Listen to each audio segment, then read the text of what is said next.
On a parlé de risques industriels et il y avait des personnes du collectif Lubrizol qui sont venues témoigner sur ce qui s'est passé, sur pourquoi on a de plus en plus de risques industriels, pourquoi on ne fait plus attention à la santé des citoyens qui vivent à côté de ces usines. C'était super intéressant. Si tout va bien, la conférence sera retransmise sur notre chaîne YouTube et vous pourrez en apprendre davantage. Et à rien, on a décidé de parler d'emploi. Pourquoi d'emploi? C'est parce que en tant que jeune, c'est quand même une question qu'on trouve importante. On est dans plein de choix d'orientation, qu'est-ce que je vais faire? Ah super, il y a la carte, voilà, vous pouvez voir tout le tour. Et vous voyez qu'on est vraiment au début. Ça fait une semaine qu'on est parti dimanche dernier.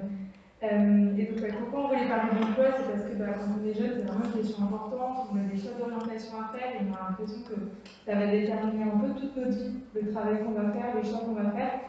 Et c'est un peu aussi un peu flippant comme sujet. Est-ce qu'on va trouver un emploi et donc, est-ce qu'on va être au chômage comment on va faire? Aussi, comment on peut concilier nos valeurs avec notre travail pour rendre tout ce temps utile? Et donc, on trouvait important de parler de ça. C'est vrai en moyenne, on travaille en moyenne. La norme, c'est de travailler 35 heures par semaine, ce qui veut dire qu'on va consacrer 80 000 heures au cours de notre vie à notre travail. Et c'est un temps qu'on peut mettre au service d'un monde meilleur, ou en tout cas en cohérence avec nos valeurs. Donc on avait vraiment envie de parler de ça, parce qu'aussi le monde professionnel, c'est un monde qui évolue, et quand on fait face à des crises sociales et environnementales, ça a aussi un impact sur le monde professionnel. Le monde professionnel ne sera pas le même dans 20 ans qu'il ne l'était il y a 40 ans. Voilà, peut-être le message aussi qu'on a envie de faire passer, c'est s'engager et travailler pour une cause juste, ou en tout cas qui nous tient à cœur, c'est aussi une option de carrière et qu'on n'est pas obligé de les dissocier les deux. Mais bon, de toute façon, vous allez en parler plus juste après. Et peut-être pour terminer, c'est pour vous dire que vous êtes les bienvenus toutes et tous pour rejoindre le relais. Vous pouvez venir marcher avec nous ou pédaler sur un jour, 2 jours, 3 jours, un mois, toute l'aventure si vous voulez. Pour ça, il faut aller sur le site internet, il y a un formulaire et vous pouvez le remplir pour nous dire quelle étape vous intéresse. Et nous, après, on va vous recontacter en vous expliquant comment ça se passe. On vit beaucoup de galères, mais c'est aussi super drôle et on a plein de moments très intéressants de partage. Si vous ne voulez pas vous déplacer parce que vous ne pouvez pas, que vous ne sentez pas l'âme aventurier, vous pouvez aussi nous soutenir via les réseaux sociaux en repartageant nos publications, en faisant parler du relais, en parlant à vos amis, aussi aux gens des villes dans lesquelles on va s'arrêter. Parce que c'est aussi en parlant de ce projet-là qu'on va parler plus de justice sociale, de démocratie et d'environnement. Et enfin, parce qu'on produit. Dans 2 jours, on ouvre le crowdfunding parce que pour l'instant, on a les moyens d'aller seulement jusqu'à Marseille. C'est la moitié. Et donc, pareil, si vous connaissez des personnes qui sont intéressées pour participer à ce genre de projet financièrement, n'hésitez pas à partager l'initiative. Et merci beaucoup d'être là. Et j'espère que cette conférence va vous intéresser et va peut-être vous permettre des réflexions pour vos choix d'orientation.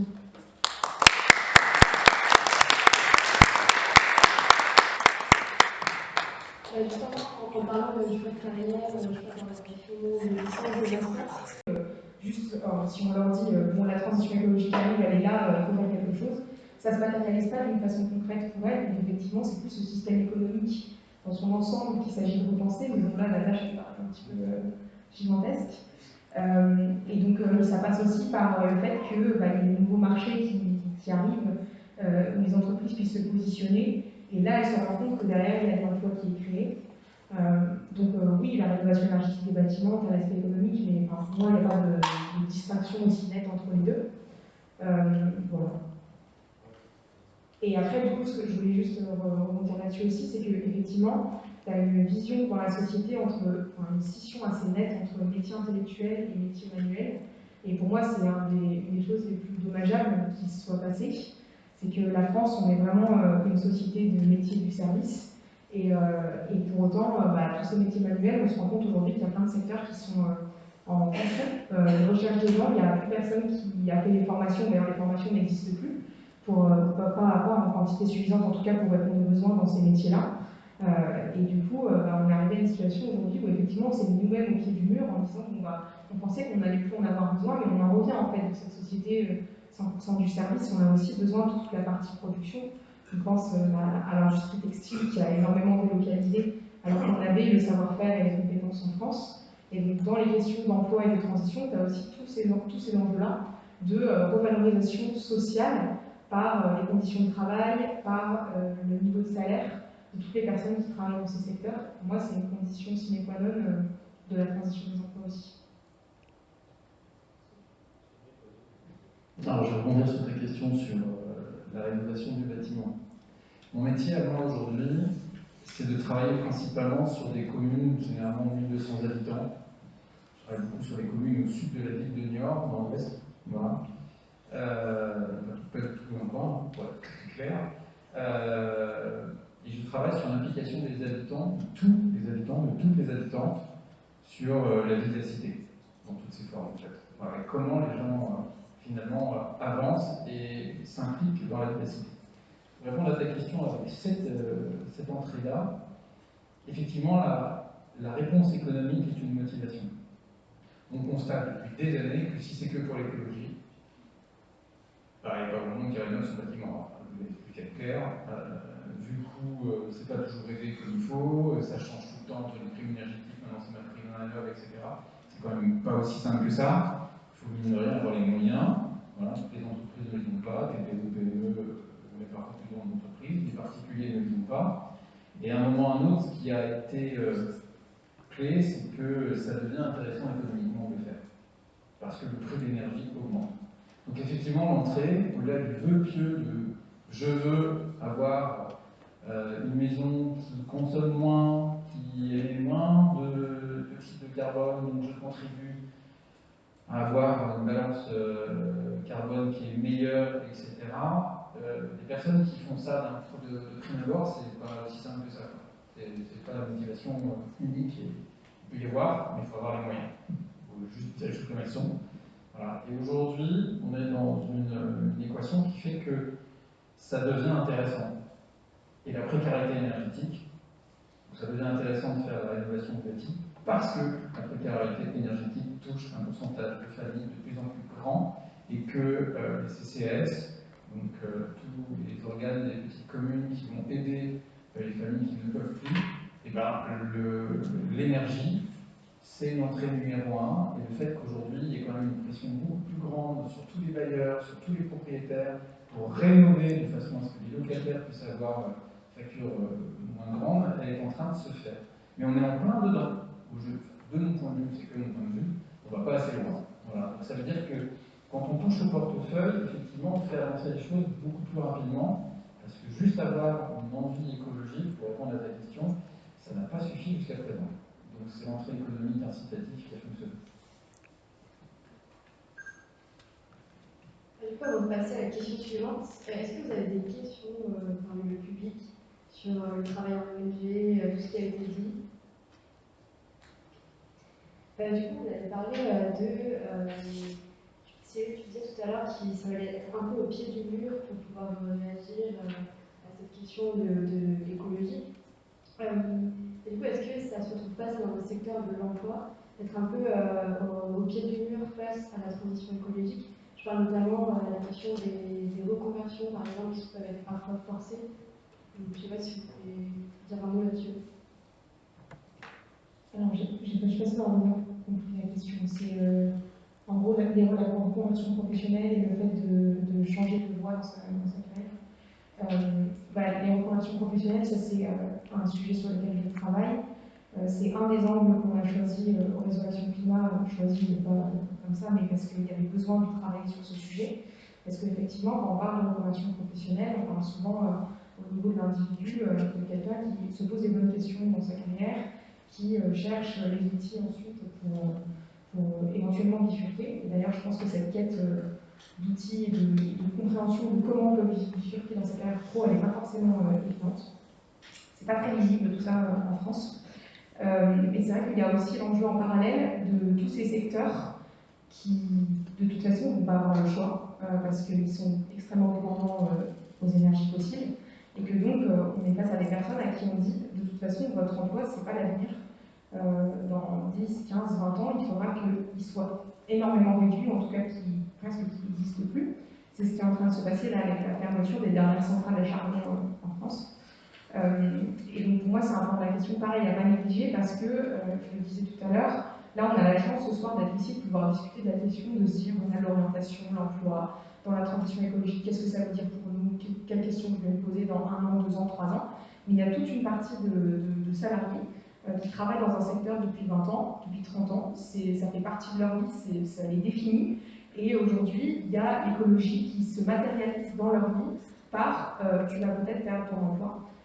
Et donc c'est là que pour moi c'est important qu'en tant qu'ONG, on soit sensibilisé à cette question et qu'on essaye de proposer des réponses concrètes au niveau des politiques publiques. Donc ça fait partie de mon travail. Moi j'essaie de travailler avec les syndicats aussi. On a plusieurs coalitions avec la CFDT, la CGT et plein d'autres organisations, dans les organisations membres du réseau Action Climat, pour essayer de voir qu'est-ce qui peut être fait pour ces salariés, que ce soit au niveau en tout cas proposer un niveau équivalent en forme de protection sociale quand on passe plus d'un secteur à un autre. Il n'y a pas du tout les mêmes acquis sociaux. Par exemple, pour toutes les personnes qui quittent le secteur de l'énergie, c'est un secteur historiquement qui a beaucoup d'avantages. Et donc le quitter, c'est compliqué, quand on n'a pas exactement la même chose en face.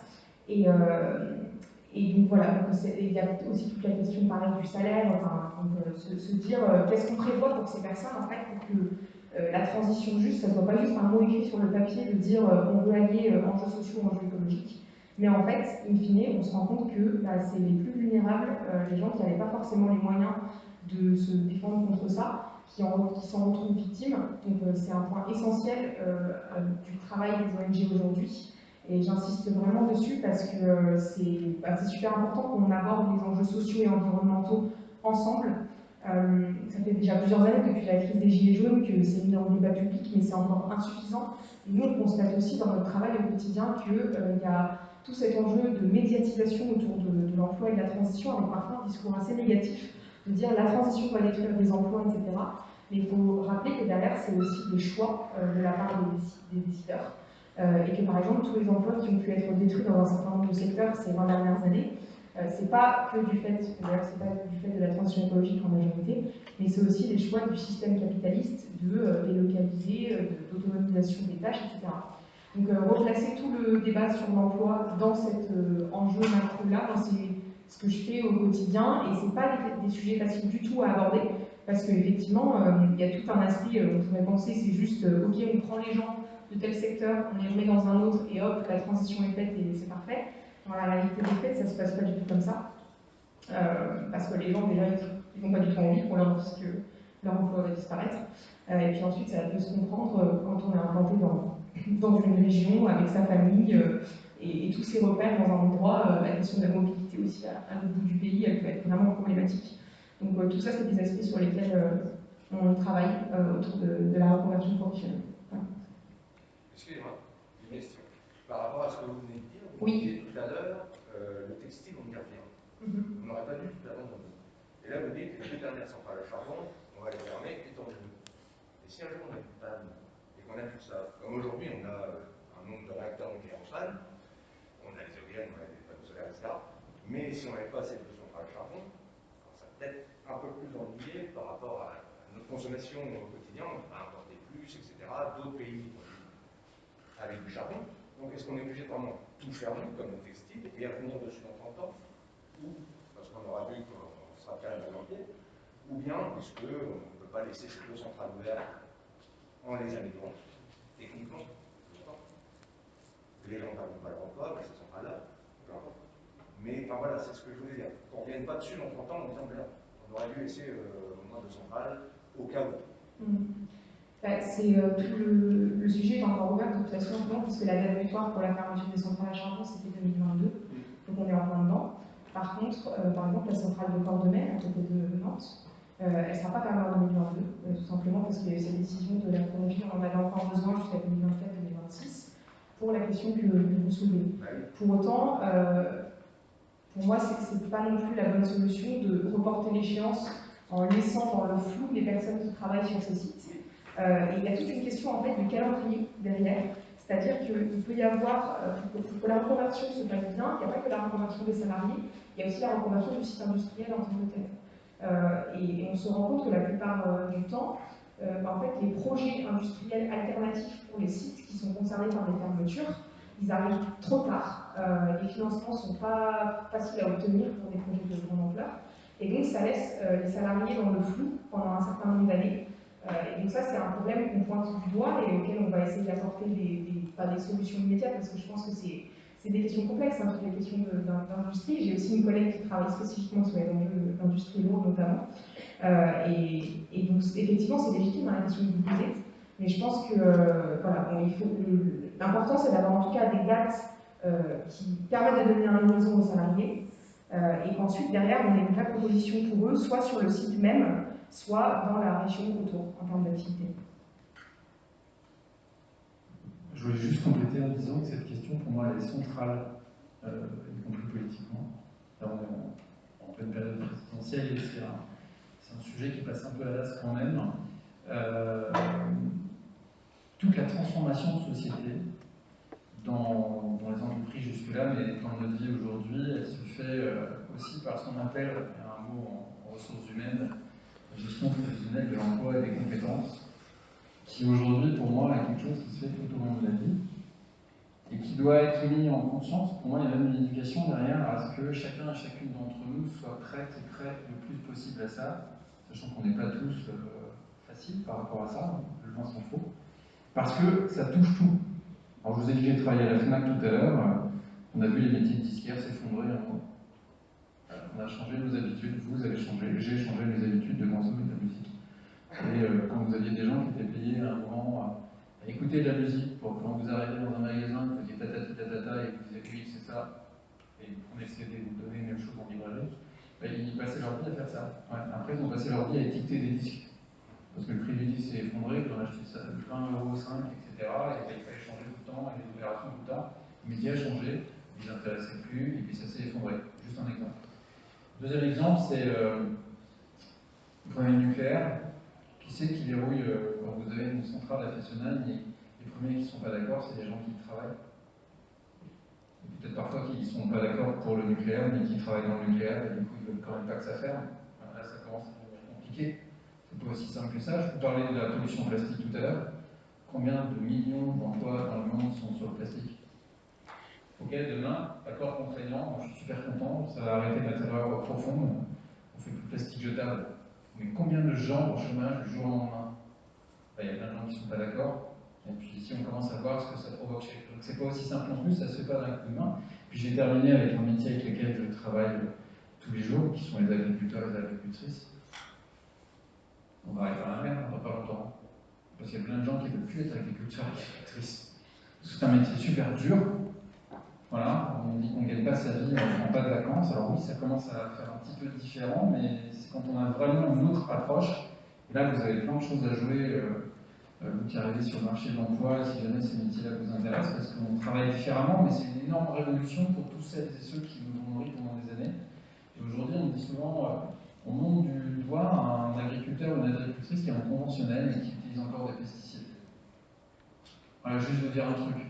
Si vous avez à l'heure actuelle 58 ans et que vous êtes en conventionnel depuis 25 ans, je vous mets au défi de passer en bio du jour au lendemain. Vous ne prendrez pas ce risque. Économiquement, c'est pas possible, mais psychologiquement, c'est pas possible.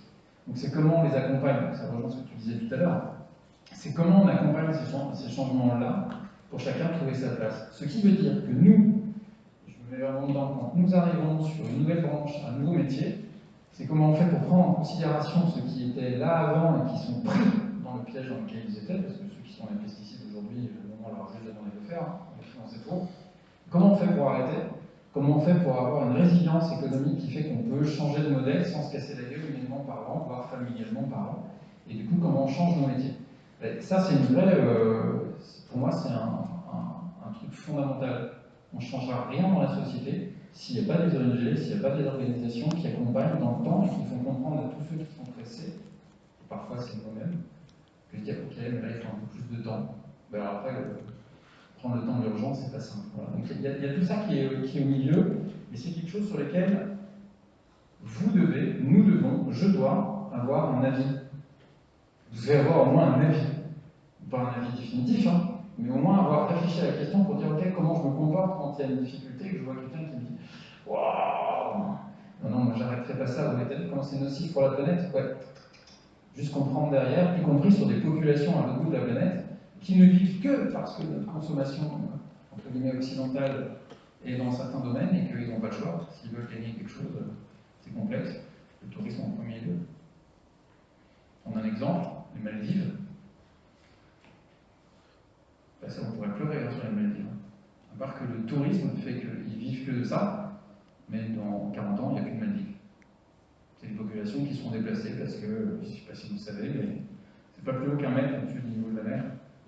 Donc ils sont en train de changer leur écosystème pour pouvoir faire en sorte qu'on vienne toujours sur leur plage, à part qu'ils ont bétonné leur plage, ce qui fait que les sédiments n'arrivent plus. Et résultat, les coraux meurent. Ils sont dans un cycle, ils ne s'en sortent pas. Voilà. Donc comment on fait pour accompagner ces changements-là? Il y a plein de choses à faire. Parce que si on continue comme ça, on va tous repartir en disant putain, on est mal barré. Voilà, mais non, il y a plein de choses à faire. C'est juste que par rapport à ce que tu disais sur les changements de métier, il faut que chacun et chacune d'entre nous, on soit quand même en conscience que c'est pas simple, qu'il y a des petits trucs sur lesquels parfois on doit attendre un tout petit peu, parce que ça s'accompagne. Voilà, et quand ça s'accompagne, parfois ça nous demande peut-être de payer un tout petit peu plus cher aussi. Et ça, c'est important. Alors, justement, je m'adresse à toi, Cyril, et même à Céleste. Tu parlais de l'agriculture tout à l'heure, et j'ai deux questions à te poser. La première, c'est que on essaye de plus en plus à faire du bio. Cependant, moi, je suis ici de la campagne, et il y a un certain nombre d'agriculteurs qui font de l'agriculture raisonnée, qui me disent, mais avec le bio, on arrivera, avec la croissance démographique, on n'arrivera pas à nourrir tout le monde. Et deuxième aussi chose, non seulement on n'arrivera pas à nourrir tout le monde, mais en plus ça appauvrit nos terres dans le sens où même avec un peu de Roundup, même si on traite avec un peu de Roundup, mais ça favorise certaines plantes, certaines gerbes au détriment d'autres, et du coup ça enrichit quand même nos terres. Et donc comment faire? Est-ce que justement il faut attendre avant de faire du bio, avant d'avoir des techniques qui permettent d'enrichir les terres, de nourrir tout le monde? Comment appréhender ça? Et par exemple aussi, en agriculture, tu l'as dit toi-même, il y a de moins en moins d'agriculteurs. Et donc qu'est-ce qui se passe? Il y a de plus en plus grandes exploitations. Ce qui se passe, c'est qu'il y a de plus en plus de grandes exploitations, donc il y a moins de silos, moins de coopératives. Les gens se mettent à leur compte. Avant, c'était plein de petits agriculteurs qui se mettaient ensemble et qui disaient, pour être plus fort, on va se mettre ensemble. Et donc on crée des coopératives. Aujourd'hui, il y a de moins en moins de coopératives agricoles et chacun se met à son compte. Ce qui fait que, et c'est même transposable dans tous les métiers, c'est-à-dire qu'aujourd'hui, dans les entreprises, il y a de moins en moins de syndicats et on est plus fort individuel que collectivement, ce qui est un paradoxe. Et comment, du coup, aujourd'hui, je pose cette question-là à Céleste et à Cyril, comment appréhender justement ce changement dans l'emploi? Est-ce qu'il faut militer seul? Est-ce qu'il faut prôner l'individualisme parce qu'on sera plus fort? Ou est-ce qu'il faut agir collectivement? Comment se poser la question-là? C'est la question aussi du bio. Est-ce que c'est une question qui vous intéresse? Courage. Moi, je vais répondre sur la partie syndicale, je laisserai la partie bio aussi.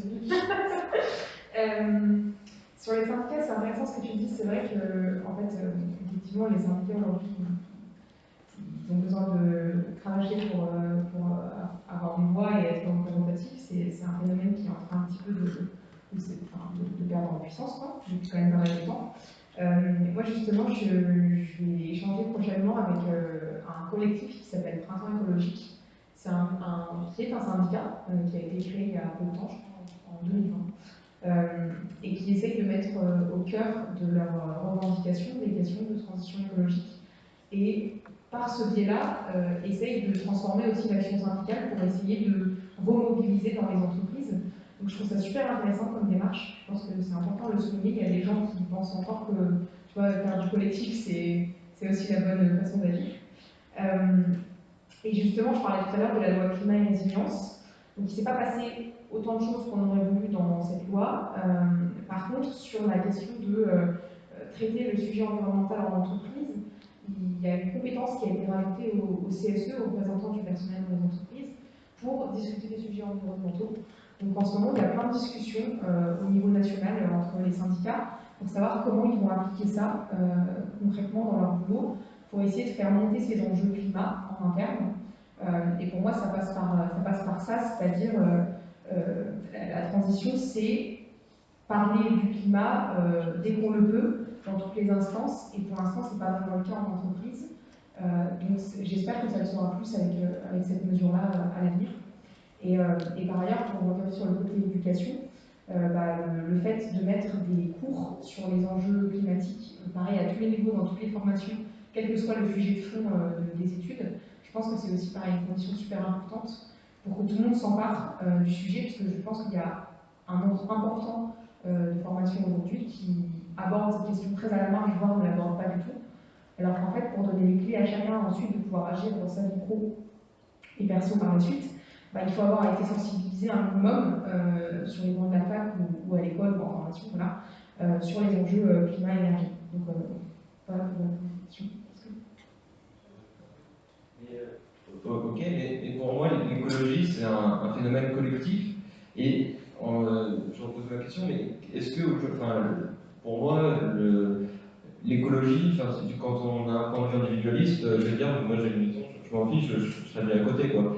Et est-ce qu'aujourd'hui, on manque de collectif, j'ai l'impression, je disais dans les entreprises, mais il y a tout un tas de secteurs qui sont touchés par ce manque de collectif, dans une société de plus individualiste, et quelles sont les solutions, justement, pour retrouver un peu de collectif, un peu à cette vie où... Participer au rôle. Non, mais ce type d'initiative, c'est répondre totalement à ta question, c'est qu'on n'arrête pas de dire on vit dans une société super individualiste, et on voit qu'en fait, tous les 4 matins, il y a des initiatives qui fleurissent, qui essayent de recréer du lien entre les gens. Tu disais, il y a plus de coopératives, mais ce type de format, en fait, ça revient vachement. Les gens qui s'organisent localement pour recréer du lien, même dans le voisinage et tout. Moi, je trouve que, au contraire, il y a un message super positif derrière tout ça, c'est qu'on en revient, en fait, de cet individualisme à outrance. Et au contraire, ça a été plus difficile avec le Covid ces dernières années, mais on le voit bien aussi dans les marches climat, dans les villes, que les gens qui descendent dans la rue, ce pas les personnes qui ont l'habitude de se mobiliser, et ils sont tous là parce qu'ils sont entre guillemets désintéressés, c'est-à-dire que c'est pas pour leur intérêt personnel, c'est vraiment pour l'intérêt collectif, quoi. Donc moi j'aurais un propos un peu plus tempéré sur ce côté individualiste collectif. Et moi je serais optimiste. Je serais optimiste pour plein de choses. Je vais commencer par les générations qui vont arriver à la retraite. Individuellement, elles ne s'en sortiront pas. Collectivement, il y a des choses qui changent. Collectivement, vous aurez de plus en plus de personnes qui, quand ils seront à la retraite, seront colocs, habiteront dans les habitats partagés. Parce que d'abord, économiquement, ça ne suivra pas au niveau des niveaux de retraite. Ok, première chose. Mais deuxièmement, parce qu'il y a cette envie qui monte très, très, très fortement. Ça, c'est... Voilà. Et moi, dans nos projets de vie, ma femme et moi, c'est une question qu'on a. J'ai 2 garçons, à 15 ans, à 8 ans. Et c'est des questions qu'on a aujourd'hui au cœur de la famille sur... donc on vit au fin fond de la campagne dans les Deux-Sèvres. On fait la permaculture, on fait plein de choses de ce type-là, et avec une certaine forme de résilience locale, familiale, et avec ceux qui sont autour de nous. Du coup, on est familial, mais en lien avec du collectif, et on recrée du collectif. Ça, vous avez des milliers, des millions de gens qui résonnent finalement comme ça aujourd'hui. Ça ne se voit pas toujours, mais on n'est pas que dans des réflexes individualistes. Il y a toujours cette grosse part d'individualisme qui existe, mais alors, j'ai piloté une ONG, on était sur les initiatives citoyennes. Vous êtes là sur un relais jeune, il y en a d'autres, il y a d'autres initiatives. Il y en a dans tous les âges, il y a plein de collectifs qui essayent de naître partout, y compris dans l'entreprise, ce qui fait que le monde de l'entreprise, pour moi, aujourd'hui, est en résistance. Il y a un changement de paradigme sur comment on veut travailler, avec qui on veut travailler, on met les gouvernances en place. Les entreprises qui ont du mal à recruter, il y en a des tonnes, c'est pas forcément parce que ça manque de main-d'œuvre, c'est parce qu'on arrive dans une entreprise et que les valeurs qui sont affichées dans l'entreprise ne nous conviennent plus, les rythmes de travail ne nous conviennent plus, donc il y a plein de choses qui changent. Et effectivement, c'est mon rapport au travail, mais qui s'inscrit souvent quand même derrière dans une collectivité qui fait que je suis assez optimiste. Et sur les territoires, c'est mon métier en fait. Mon métier, c'est un moment d'impliquer les habitants. Alors oui, ça ne va pas assez vite. Oui, ça ne va pas assez vite.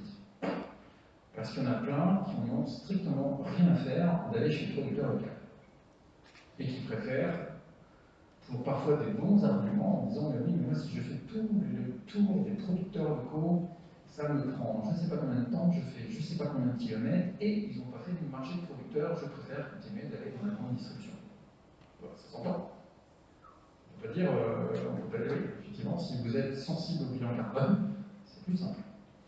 Si vous êtes sensible à la rémunération des producteurs et au fait que ça existe et qu'il y ait une autonomie locale, ben non, par contre, ça va pas. Aujourd'hui, la société, c'est tout ça. Mais on se pose ces questions et il y a plein de gens qui prennent en main pour pouvoir porter des choses. Voilà. Donc vous avez plein d'initiatives qui se mettent en place. D'ailleurs, quand je disais qu'il y avait des agriculteurs qui ne changeront pas à 58 ans, mais pour combien d'entre eux aujourd'hui, on trouve quand même de nouvelles formes d'agriculture. Elles peuvent être marginales, au sens où on n'atteint pas de masse critique, au sens où tout le monde va dans cette direction-là maintenant, mais il y en a plein. Vous en avez plein, vous avez des initiatives comme Ferme d'Avenir, il y a plein de personnes qui s'installent différemment, en GAEC, toujours en groupement, mais aussi dans d'autres formes de relations à l'autre. Marie-Hélène et moi, nous, on est tous les deux dans une société coopérative, parce qu'on voulait un mode de gouvernance différent. En 2009, on a créé une société coopérative, une personne, une voix. Bon, c'est simple, on est deux. Quand vous êtes à 150, une personne, une voix, c'est plus compliqué pour cette autre, pour être très clair. Mais en fait, on est autour de moi, je bosse permanence avec une dizaine de personnes. J'ai une activité qui n'est pas forcément celle de la même que mon associé, parce qu'elle est dans le Gard, mais parce que je suis en Sèvres. Donc on a une activité que je qualifierais volontairement individuelle, puisqu'on la porte. Voilà. Mais en fait, mon activité, elle est nourrie, elle se nourrit d'une autre dizaine de personnes, qui sont soit dans une structure, parfois d'entrepreneuriat, mais parfois dans une autre société coopérative, voire dans une coopérative d'activité et d'emploi, ce qu'on appelle une CAE. Donc vous avez plein de formes qui émergent aujourd'hui, et parfois on travaille avec des entreprises qui sont, comme d'habitude, voilà, celles qu'on connaît, les grandes, les petites, etc. Et on va travailler les uns avec les autres. Par contre, on va être sur quelque chose de mouvant. Donc on invente des nouvelles formes en fait. Voilà. La difficulté, c'est qu'il faut que chacun et chacune d'entre nous soit à l'aise pour le faire. Alors vous faites des études à Sciences Po. De base, vous êtes en train de réfléchir à ces questions-là. Donc de base, je vais mettre un a priori, vous êtes sans doute plus à l'aise que plein d'autres personnes qui n'ont pas la chance de pouvoir faire ces études-là pour plein de raisons différentes. Et qui du coup, quand la question se pose de créer son propre emploi, c'est un peu ce que je suis en train de dire aussi, c'est pas simple. On m'a interpellé un jour là-dessus en me disant, si je caricature mon trait, je dirais, n'hésitez pas chacun et chacune à créer votre propre emploi. Ouais, c'est facile à dire. C'est pas du tout facile à faire, et ça demande plein de choses. Donc, ça demande de ne pas avoir peur, donc ça demande de ne pas être seul, donc ça demande d'avoir construit une résilience autour de soi. C'est pas évident. Et puis on vous en parle à l'école. Jamais. Dès que vous arrivez à l'école, on vous dit prends la meilleure note. On ne te dit pas copie avec ton voisin et crée un nouveau système qui fait que tout le monde va s'en sortir. Moi, je suis plutôt du genre, si je surveille un examen, je leur disais totale liberté, vous faites ce que vous voulez en fait. D'ailleurs, c'est ce que l'entreprise demande derrière. On ne vous demande pas d'être le meilleur d'à côté, on vous demande de rassembler les ressources autour de vous pour pouvoir sortir un projet. Donc pour moi, il y a un problème au système éducatif, mais cet individualisme-là, il vient à cette origine-là en fait, dans la compétition et pas la coopération. Or aujourd'hui, vous avez plein de systèmes coopératifs qui émergent. Et l'enjeu, celui qui est le mien, par exemple, dans le métier que je fais aujourd'hui, la majorité, alors j'ai deux grosses activités à l'heure actuelle. Ma première activité, je travaille à la résilience alimentaire de 24 communes situées dans une zone atelier du CNRS et de l'INRA. C'est au sud de Niort, à côté de la forêt Chizé. Il y a 24 communes. Les scientifiques, pendant 25 ans, ont travaillé sur les changements des pratiques agricoles. Donc, je reviens au système de ce que je disais tout à l'heure. Faire en sorte que les 400 agriculteurs et agricultrices de la zone atelier aient des pratiques agricoles plus respectueuses de l'environnement, c'est-à-dire grosso modo sans pesticides, entre autres, de manière à retravailler les liens nature-humain et faire en sorte que l'écosystème permette toujours, les oiseaux, etc., de faire en sorte que la nature nous rende un service, qu'on ne soit pas obligé de compenser économiquement le jour où il n'est plus rendu. Vous prenez le même exemple à la grande échelle aujourd'hui, et ça donne une grosse problématique. Là, c'est sur une zone atelier. Et le fait d'avoir travaillé pendant 25 ans, d'avoir alerté, que les chercheurs et les chercheuses aient alerté sur le fait que, et bon, dans le mur, il faut changer les pratiques agricoles.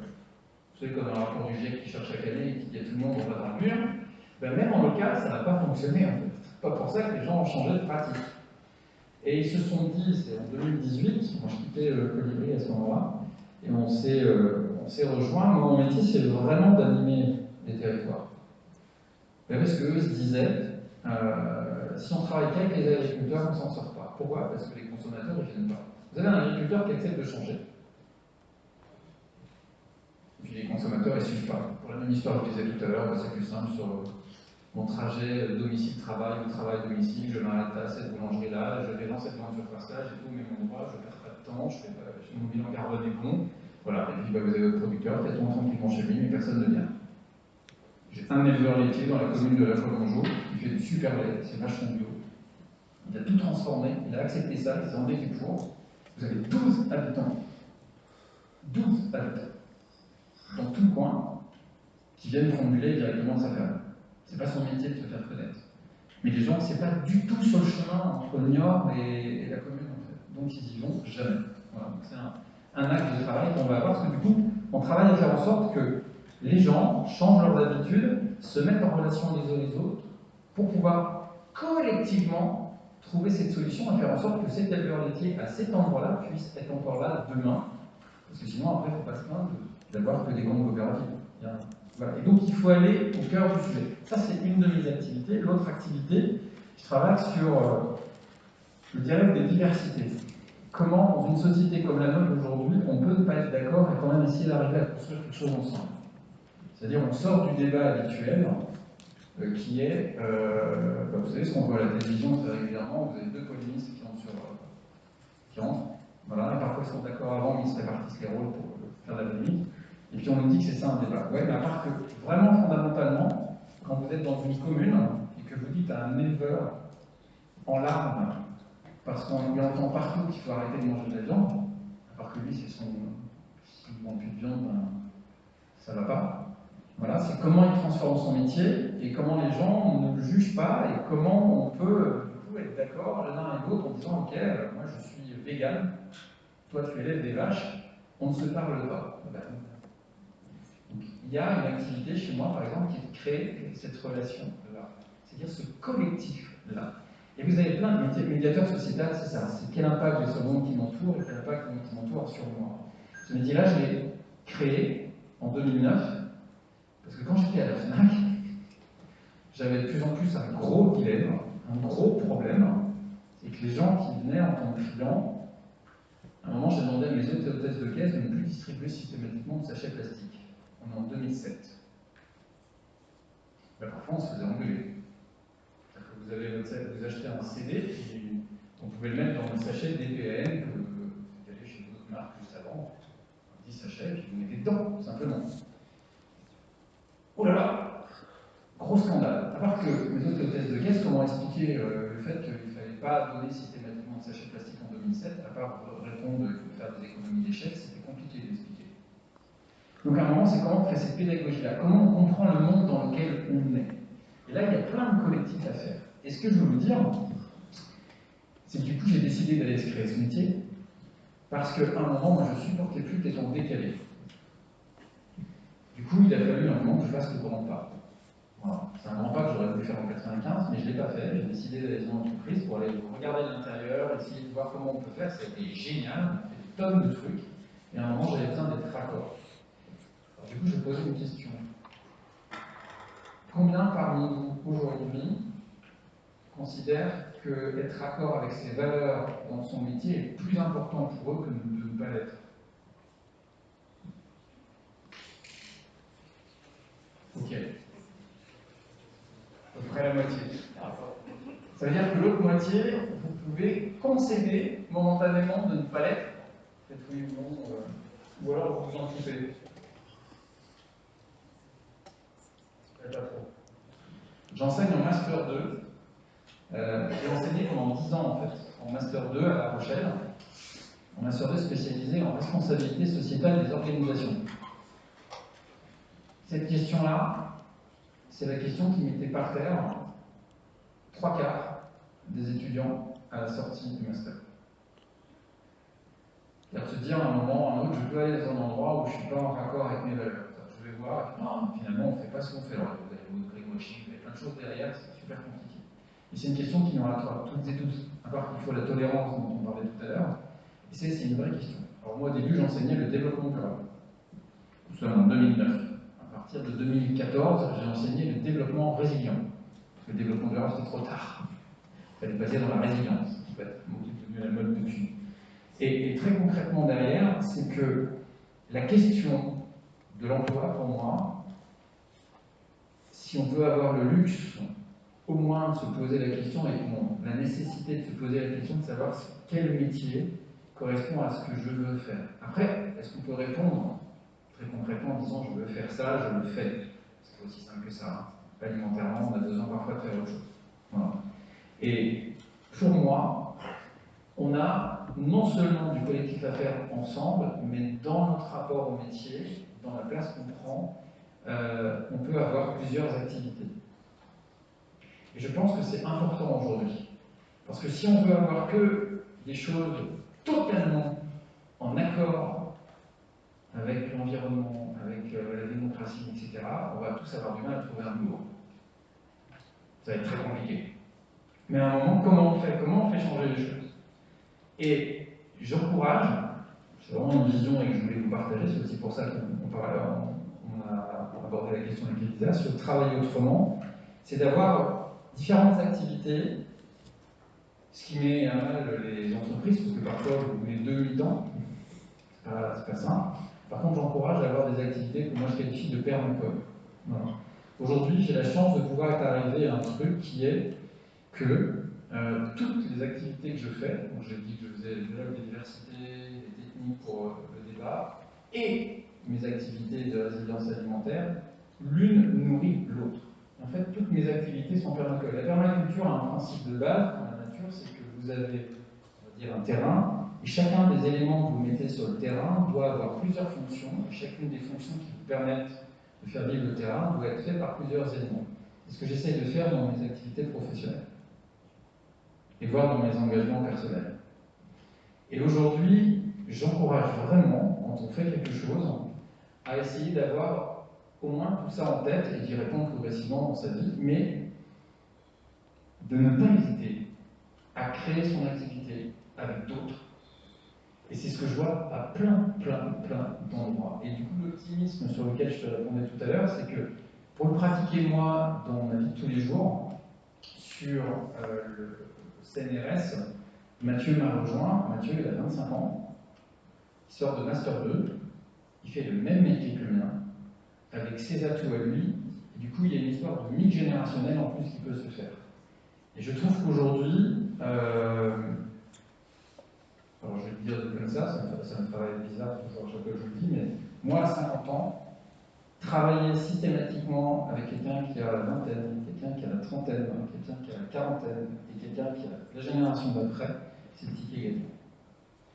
Parce que le monde est devenu complexe, et du coup, ce collectif-là, la façon dont on aborde, quand on crée son activité, quand on arrive sur des nouveaux métiers, quand on arrive sur d'anciens métiers qui se transforment, d'avoir ce mix générationnel-là est super important. Ce qui veut dire, et je vous regarde tous comme ça, c'est que toutes et tous, on a une place dans l'histoire.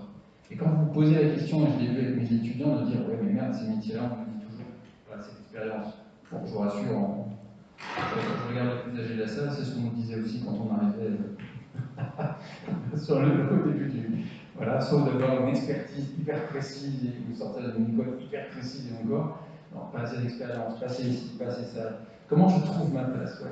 Eh bien, la transition de société qui se fait aujourd'hui, c'est que dans les métiers qui sont en train de se passer, il faut que ça se passe. Et donc, quand vous faites un relais jeune, je regarde Sacha, parce que c'est lui qui avait lancé l'histoire, mais quand vous circulez, c'est de rendre vraiment, fortement visible la possibilité que vous avez cette place-là à prendre. Quand des gens comme moi, et des gens qui travaillent sur les territoires pour créer leur activité, ils ont besoin. Alors ça nous demande de nous mettre d'accord sur comment on peut travailler ensemble, ça nous demande de se parler, et c'est ce qui est en train d'émerger. Et ça, pour te répondre, bien oui, j'en vois partout, quand j'étais à Colibri et quand je travaille aujourd'hui. Je ne sais pas si ça vous parle, si vous avez des questions, des réactions par rapport à ça. Des curiosités,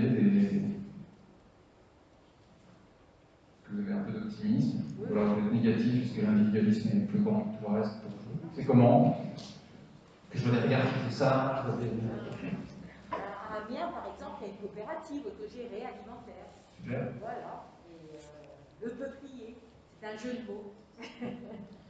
mais c'est vrai, c'est une aventure collective magnifique, qui ne crée pas d'emploi direct, mais qui permet à des producteurs locaux d'être porteurs d'emplois supplémentaires, évidemment. Vous êtes coopératif dedans ou... Oui, bien sûr. Ouais. Et vous n'avez pas créé 1 ou 2 emplois? Non, parce que pour l'instant, ce n'est pas l'objectif. L'objectif, il est... Enfin, on est aujourd'hui ce qu'on est, demain, on ne sait pas. Hein, c'est ça. Combien de coopérateurs? 250 foyers. Génial. Mais l'idée, c'est d'essaimer. Ouais. Vous avez la même initiative dans une ville qui s'appelle Creil, dans l'Oise. Ils ont 200 coopérateurs, coopératrices, et à un moment, ils ont réussi à créer un emploi pour justement gérer le truc. Et du coup, dans ces initiatives-là, vous avez des choses qui permettent d'avoir une activité, d'autres qui vont jusqu'à créer l'emploi, mais du coup, vous avez une grande variété, et c'est ça qui est génial. On est la seule qui n'avons pas d'emploi, qui n'avons pas de caisse enregistreuse en France, qui n'avons pas d'obligation.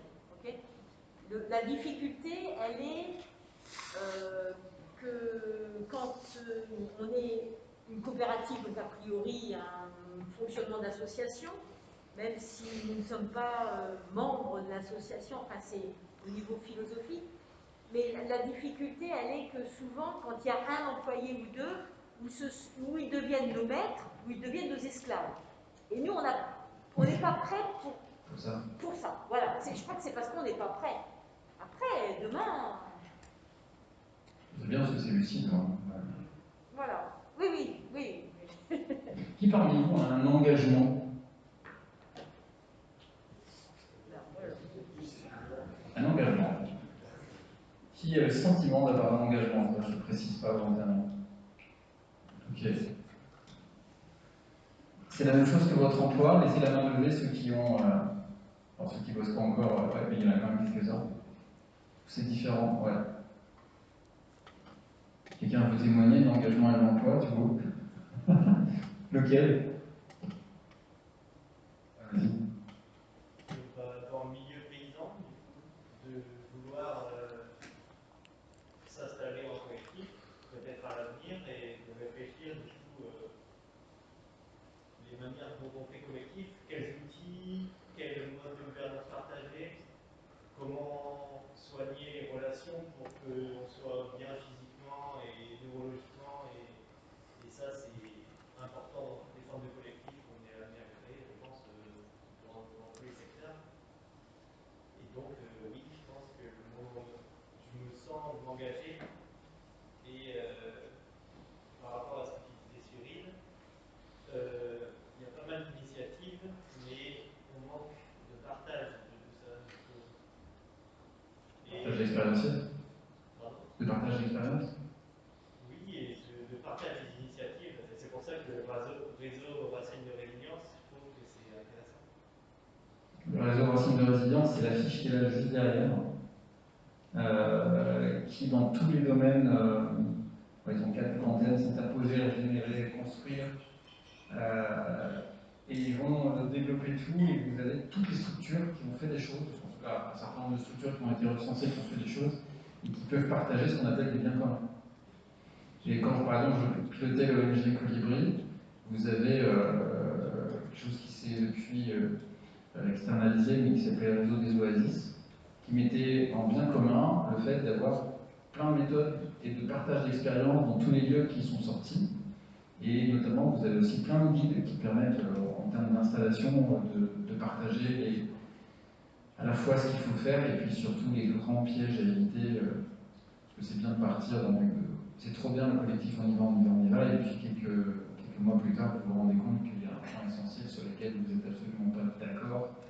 Et parfois c'est une broutille, cette broutille est finalement pas une broutille, et ça fait achoper, donc c'est vachement intéressant effectivement d'avoir ces échanges-là. Ferme d'avenir fait ça aussi, les Louise, ce genre de choses. Tu es... C'est le livre, le manifeste de l'atelier paysan, manifeste pour l'autonomie paysanne et alimentaire, qui essaye de... Et une des pistes, c'est qu'on a besoin d'éducation populaire liée. Si tous les paysans avaient une stratégie ou une envie d'éducation populaire, ça ferait une voie qui porterait un mouvement de grande ampleur. Merci, Emmanuel. Est-ce que tu peux expliquer brièvement le mot résilience? Le mot résilience. Alors, à la base, la résilience, c'est la capacité que nous avons à passer au-dessus d'un choc. C'est ça la base de la résilience. La résilience, ça peut être un choc émotionnel, un traumatisme, et le fait que derrière, vous continuez à avancer. Je veux dire comme ça. Le mot résilience, il est venu de plus en plus dans le vocable. Il a même été utilisé par le président de la République au moment du Covid. En fait, vous avez un choc qui était le Covid, c'est comment on fait pour avancer derrière. On parle de résilience, par exemple, moi avec les chercheurs de l'INRA et du CNRS, c'est la résilience des écosystèmes, on va dire ça comme ça, leur capacité à encaisser ce que l'humain est en train de perturber. La résilience d'un récif corallien aujourd'hui, elle n'est pas très très grande en fait.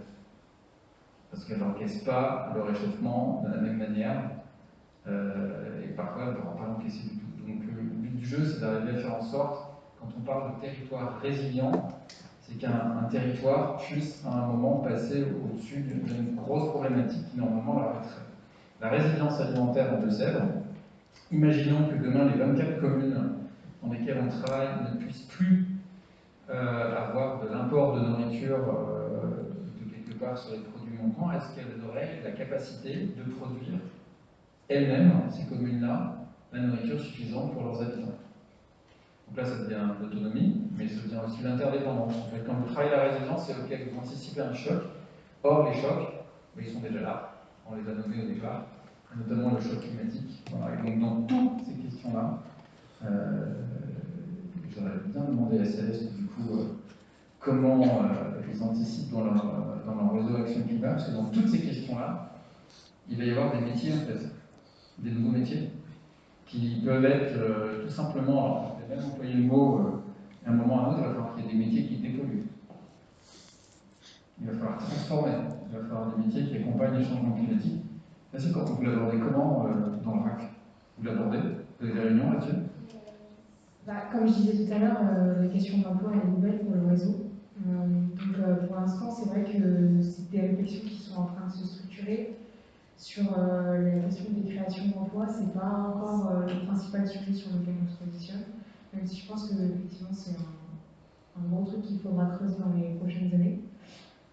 Et c'est un peu la problématique aussi quand on aborde des sujets aussi larges que celui de l'emploi, c'est qu'on est un peu obligé de faire des choix dans la façon dont on l'aborde. C'est pour ça que tout à l'heure je parlais de reconversion, parce que c'est suite à une discussion qu'on a eue en interne, pour nous c'était vraiment une des priorités de là maintenant, dans tout l'écosystème avec lequel on travaille, il n'y a personne qui traite de ces questions, alors que pour le coup sur les créations d'emplois, il y a un certain nombre de personnes du côté des pouvoirs publics qui planchent là-dessus, comment est-ce qu'on peut essayer de mieux anticiper les emplois qui vont être créés. D'ailleurs, je trouvais ça intéressant parce qu'il y a un organisme qui s'appelle l'ONEMEV, qui est l'Observatoire national des métiers verts, qui a une distinction qui me paraît vraiment plus trop adaptée à ce que c'est la société aujourd'hui et les emplois. En fait, eux, ils distinguent les métiers verts et les métiers verdissants. Et donc ils disent que les métiers verts, en fait, c'est ceux qui ont vraiment au cœur de l'emploi la défense de l'environnement, et ça c'est 0,5% de la population en France. Et pour le coup, les métiers verdissants, c'est tous les métiers qui n'ont pas au cœur du métier l'action environnementale, mais par contre qui commencent à l'aborder d'une façon ou d'une autre. Et ça serait 14% d'emploi. Et j'ai l'impression qu'en fait, on va de plus en plus vers des métiers qui seront tous plus ou moins verdissants à un moment, à intégrer des briques en lien avec la transition écologique et la résilience et toutes ces thématiques-là. Et ouais, en fait, ça montre aussi que parfois, les personnes qui nous... Là, du coup, c'est du côté de l'administration, l'ONEMEC, c'est rattaché au gouvernement. On a créé des instances pour observer un petit peu ce qui se passe au niveau de la société, puis en fait, la société, elle évolue tellement vite qu'au final, on se rend compte que c'est plus forcément adapté à ce qui est en train de se passer aujourd'hui en 2022. Métier vert, verdissant, c'était peut-être pertinent en 2008, en 2009, 2010, mais 10-15 ans plus tard, ça a perdu un petit peu de son sens. Et par rapport à tout ce que tu as dit tout à l'heure, il y avait quelque chose que je trouvais intéressant, c'est qu'on n'arrête pas de jongler ce que toi tu dis dans ce que j'ai dit, sur les différents niveaux d'action possibles. Donc toi, tu as parlé de territoire. Moi, j'ai eu l'occasion d'échanger avec cette initiative qui s'appelle Territoire Zéro Chômeur Longue Durée. Donc c'est une initiative qui est pour le coup vraiment très ancrée dans les territoires, où il y a des entreprises à but d'emploi qui se créent. Le but, c'est de sortir les personnes du chômage longue durée, mais en écoutant le besoin du territoire d'abord. Donc ils créent des comités locaux pour l'emploi, où ils rassemblent des gens, ils leur disent c'est quoi le besoin que vous avez, parce que la condition de ce projet, c'est de créer des emplois qui ne soient pas concurrentiels. Et donc là, les gens brainstorment pour dire qu'est-ce qui manque aujourd'hui comme service sur notre territoire. Et ce qui est super intéressant de souligner, c'est qu'ils se rendent compte que dans les emplois que cette initiative crée, 43% c'est des emplois en lien avec la transition écologique. Donc quand on interroge les gens dans les territoires, ce qu'ils répondent, c'est qu'ils ont besoin d'emplois en lien avec la transition écologique. Donc ça, c'est pour l'aspect territoire. Et tout à l'heure, on a parlé aussi des entreprises. Toi, tu disais que tu avais travaillé à la FNAC pour essayer aussi de changer les choses de l'intérieur. Et pareil, je ne sais pas si vous connaissez cette initiative qui vient pour le coup des étudiants, qui s'appelle Pour un réveil écologique. Et ça, je trouve ça hyper intéressant aussi pour revenir sur l'idée du collectif, c'est que c'est des étudiants qui, comme les personnes dans cette enquête peut-être, ont fait des grandes études, Sciences Po, etc., et qui en fait, se mettent tous ensemble et disent en fait, on a un pouvoir incroyable de pouvoir aller dire aux entreprises, non, attendez, nous, si vous ne prenez pas les engagements sérieux et auxquels on croit un minimum, parce que nos valeurs sont importantes dans notre travail, on ne viendra pas bosser pour vous. Et eux, ils rencontrent les grandes banques, les groupes du CAC 40, et pour avoir échangé avec plusieurs d'entre eux, c'est un discours qui commence à faire effet. C'est-à-dire que les boîtes, pour certaines d'entre elles, elles flippent aujourd'hui. Hein.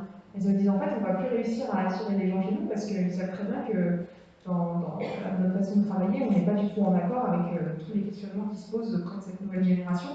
Donc ouais, pour continuer sur le message positif, moi j'ai l'impression que le fait qu'il y ait cette génération qui arrive, qui met ça en premier dans la façon d'aborder le marché du travail, pour beaucoup, en fait ça va faire bouger les choses dans les entreprises et je suis certaine que ça va vraiment transformer durablement le marché du travail dans les années. Donc voilà, donc, il y a le niveau local, les territoires, les emplois concrètement, de quoi on a besoin dans un territoire précis, délimité. Dans les entreprises, il y a des choses à faire, et puis du coup, du côté ONG, nous on essaie aussi de taper haut au niveau national. C'est parfois en fait le plus frustrant, parce que quand on parle sur du niveau législatif, avec des ministères, avec des administrations, on a l'impression que tout met très longtemps à se mettre en place. Il faut des réunions et des réunions, en plus maintenant c'est par Zoom, pour essayer de les convaincre que ce qu'on dit ça a un sens et qu'il faut le mettre en place rapidement. Donc c'est important en fait de réussir à dézoomer et de dire ok, il n'y a pas que ce niveau-là d'action, il y a tous les autres entre-temps. Et chacun en fait, au niveau qui lui correspond le plus, peut faire bouger les choses. Je vais rebondir là-dessus, sur un truc. Il n'y a pas une classe qui est mieux qu'une autre. J'ai souvent entendu, notamment quand je pilotais l'ONG, ouais, c'est trop bien les ONG. C'est trop classe en fait. C'est trop, ça correspond trop à mes valeurs. Vous savez, là, il y a plus de burn-out que dans les ONG. C'est là où c'est le moins encadré. Dans les entreprises, il y en a aussi, dans les ONG, ça. Parce qu'en plus, dans les ONG, on peut avoir tendance à s'oublier. C'est pour la cause. Ouais. Le nombre de bénévoles à récupérer parce que s'ils ne comptaient pas leurs heures, parce qu'à un moment ou à un autre, le collectif prenait le dessus, etc. etc. Ouais, non. Il a besoin d'un équilibre. Voilà. Donc les ONG, c'est génial, mais c'est pas la panacée. C'est vraiment un truc important. Les grandes entreprises, c'est pas non plus à montrer du doigt et dire ah, c'est pas pour moi quand on est dans l'environnement, etc. Non, c'est du greenwashing. Non, c'est pas aussi simple que ça non plus. Donc c'est pas à montrer du doigt, à condamner, etc. Il y a des choses géniales à faire, y compris dans les grandes multinationales. Surtout si on veut les changer, sinon on va rien avoir. Je dis pas que c'est plus facile par contre, mais je sais pas si parfois il y a des trucs dans les ONG qui sont parfois plus difficiles que dans les grandes entreprises, et l'inversement est également vrai. Donc il n'y a pas de vérité, c'est pas blanc ou noir. Est-ce que c'est mieux dans les TPE, dans les PME? Voilà, quand vous êtes dans une TPE, c'est mon cas, des fois vous ramez ces cas. Vous avez une grande marge de manœuvre, j'ai une liberté totale, je me suis refait un métier parce que je me suis réapproprié mon temps de travail, je me couche tous les soirs utile et serein. Merci ma femme. Parce que c'est aussi une histoire de couple, et je le dis vraiment, c'est une histoire de collectif. Voilà, sans ma femme, je le dis à chaque fois je prends la parole nulle part, partout, et nulle part. Et très concrètement dans l'histoire, c'est parce qu'à un moment ou à un autre, on fait des choses à deux, on partage une vision, que du coup, moi, il y a plein de choses que je peux faire que je ne pourrais pas faire autrement. Tout simplement, parce qu'on a un équilibre économique, juste se dire comme ça, hein. Et ça permet de. Donc j'ai une liberté grâce à ça. Donc on travaille finalement ensemble, alors qu'on n'est pas du tout dans le même emploi. Pour moi, la liberté de connexion. Voilà, donc la TPE, c'est génial, il y a plein de liberté, mais c'est pas simple tous les jours, parce qu'économiquement, vous ne rentrez pas de la même manière. Donc là, pareil, il n'y a pas de vérité. Donc juste une chose qui est super importante, c'est que chacune et chacun d'entre nous, chacune et chacun d'entre vous, a sa place à un moment donné qui peut changer 10 ans plus tard. Par contre, c'est celle que vous avez envie d'identifier. Donc il faut se poser cette question-là et après il faut agir pour pouvoir le faire. Et je reviens en termes de pouvoir d'agir, ce que vous faites avec le relais jeune, ce que vous faites finalement, vous prenez la parole pour dire à un moment ou à un autre qu'il faut y aller, quoi. Et je suis complètement d'accord avec ça, c'est pour ça que je suis là d'ailleurs. Et il faut vraiment y aller. Dans le métier, dans vos métiers, allez-y, testez, regardez, essayez, changez. Et quand vous ne pouvez pas parce que vous avez alimentairement besoin de faire un truc, faites une pause, mais dites juste que c'est une pause pour retester, réessayer, rechanger derrière.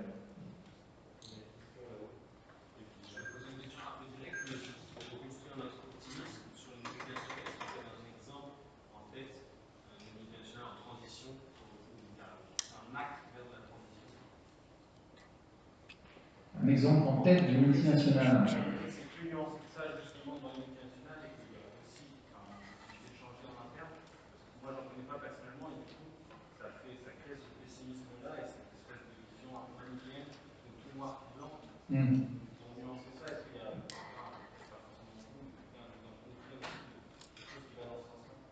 T'en as bien d'autres choses au total? On en parlait. Pas le meilleur exemple. En fait, vas-y.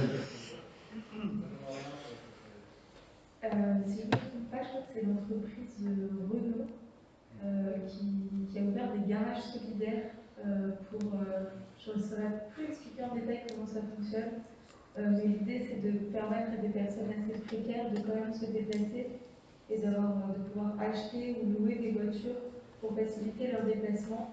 Et voilà, c'est le type d'initiative qui est quand même cool socialement pour ces personnes-là et qui est menée dans une grosse entreprise. Je ne sais pas si on trouve plus de détails sur comment ça fonctionne. Le garage solidaire, c'est vraiment un garage qui est ouvert à tout le monde et on vient pour apprendre à réparer soi-même sa panne. Voilà. Et vous avez des entreprises aujourd'hui, effectivement, dans l'automobile qui en ouvrent. Alors, pour répondre.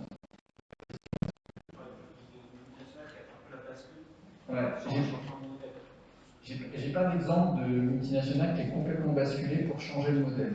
À un moment, on parlait beaucoup d'économie circulaire avec Michelin, qui a voulu changer l'éco-fonctionnalité en fait. Derrière, il y a toujours cette ambition quand même de garantir le modèle